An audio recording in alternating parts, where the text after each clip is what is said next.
Ce phare d'une hauteur de 65 mètres, c'est l'un des plus puissants du pays. Inauguré en 1897, il porte à plus de 70 km.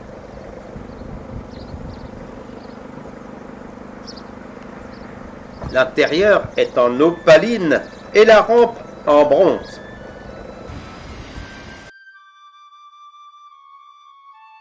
Saint-Guénolé est célèbre par ses rochers sur lesquels la mer déferle avec furie.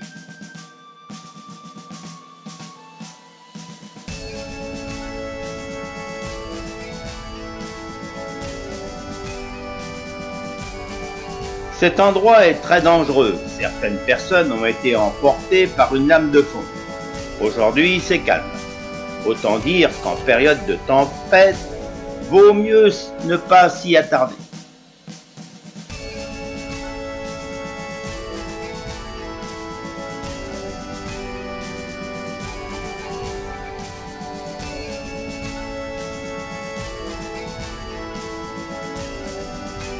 Port de pêche actif, Concarneau est souvent connu pour sa célèbre ville close. Reliée à la terre par deux petits ponts, la ville close, longue de 300 mètres de large et 100 mètres, a été édifiée au XIVe siècle. D'épais remparts en font le tour.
L'île est reliée au continent par un pont de pierre qu'un certain Saint Cadeau, un peu gourou, aurait construit au VIe siècle.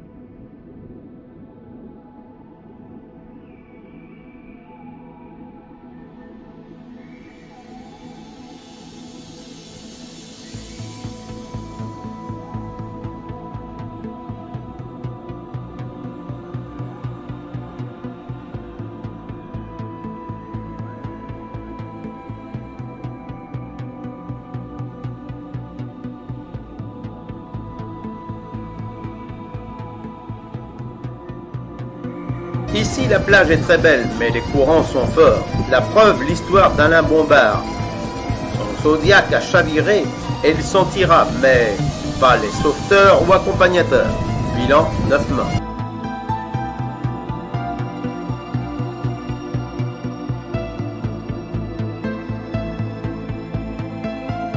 La presqu'île de Quiberon est une ancienne île que les apports d'alluvions ont rattachée à la terre par un isthme étroit. Nous allons commencer par la côte sauvage. En premier, la pointe du Perchot. Puis c'est une succession de falaises déchiquetées ou grottes crevasses, gouffres, alternent avec de petites plages de sable où les vagues viennent se briser en rouleaux.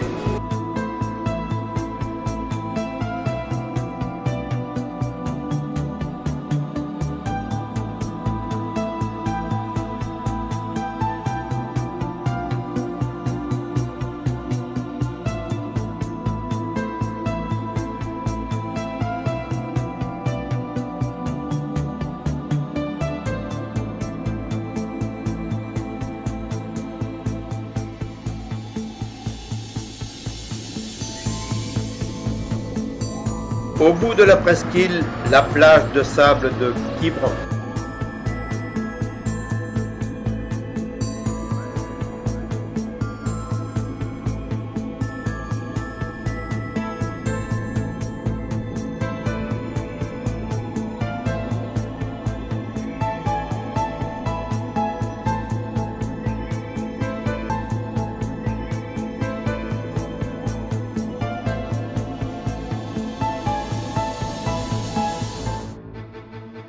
Karnak est connu comme capitale préhistorique.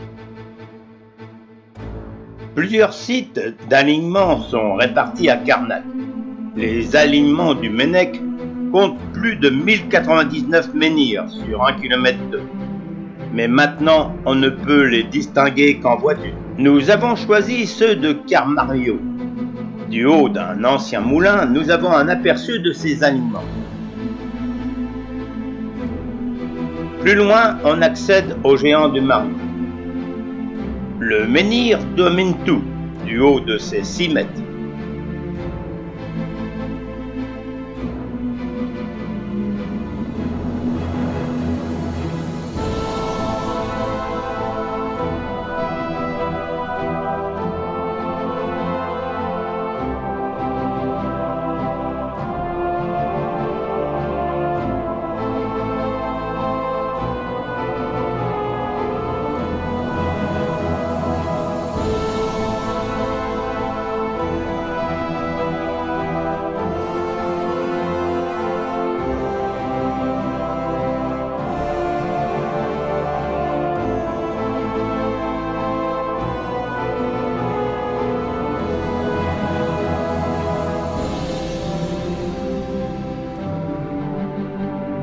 Ne nous attarderons pas à Vannes.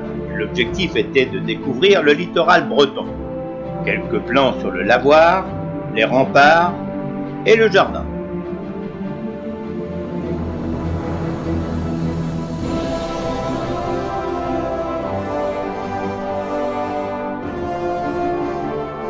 Nous sommes à l'embouchure du golfe du Morbihan et nous pouvons vous dire qu'ici il y a un fort courant.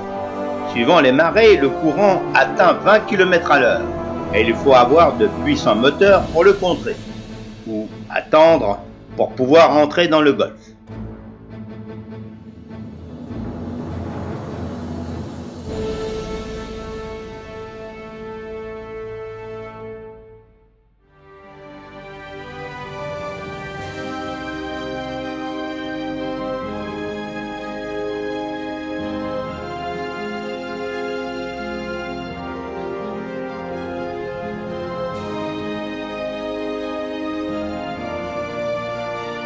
Ici, l'attraction numéro 1 est la plage de la mine d'or.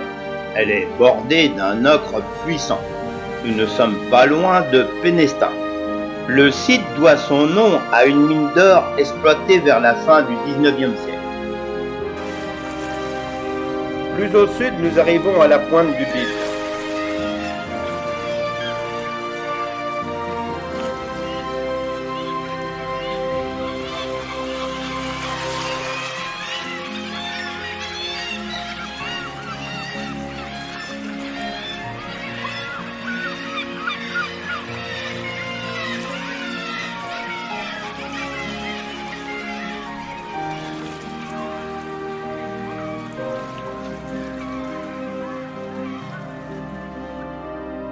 Non loin de Guérande et du Croisic, les marais salants ont repris du poil de la bête grâce à une poignée d'anciens paludiers. Leur production annuelle chiffre 10 000 tonnes grâce à un groupement de producteurs indépendants. Pauvre en sodium mais riche en magnésium et en oligo-éléments, il est le fruit d'un savoir-faire vieux de 1000 ans.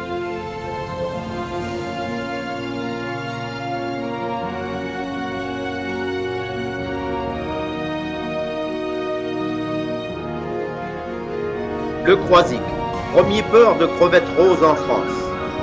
L'ancienne criée porte encore sur ses murs l'orgueil de la ville.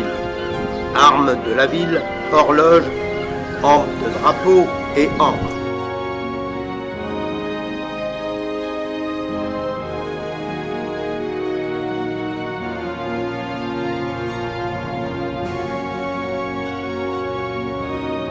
À la pointe du Croisic, la côte sauvage, avec ses rochers au nom évocateur, comme celui-ci, le rocher de l'ours.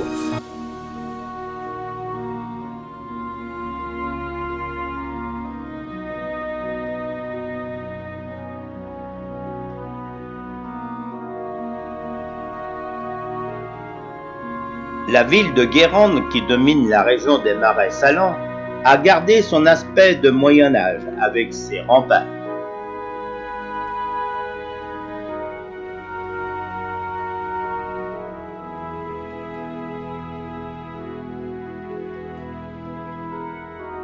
Voici la collégiale Saint-Aubin, élevée du XIIe au XVIe siècle.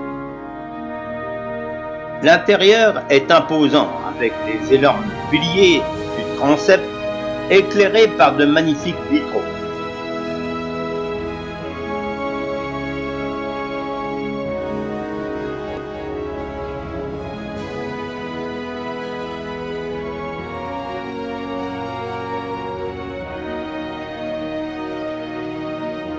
Et pour terminer, le pont de Saint-Nazaire, long de 3556 mètres et haut de 61 mètres, inauguré en 1975. C'est un des ponts haubans les plus grands d'Europe. Voilà, notre circuit est terminé. Nous avons parcouru 3000 km et je vous donne rendez-vous pour d'autres découvertes. N'hésitez pas de mettre un pouce si vous aimez sur mes vidéos. Ça me fera plaisir. Allez, au revoir.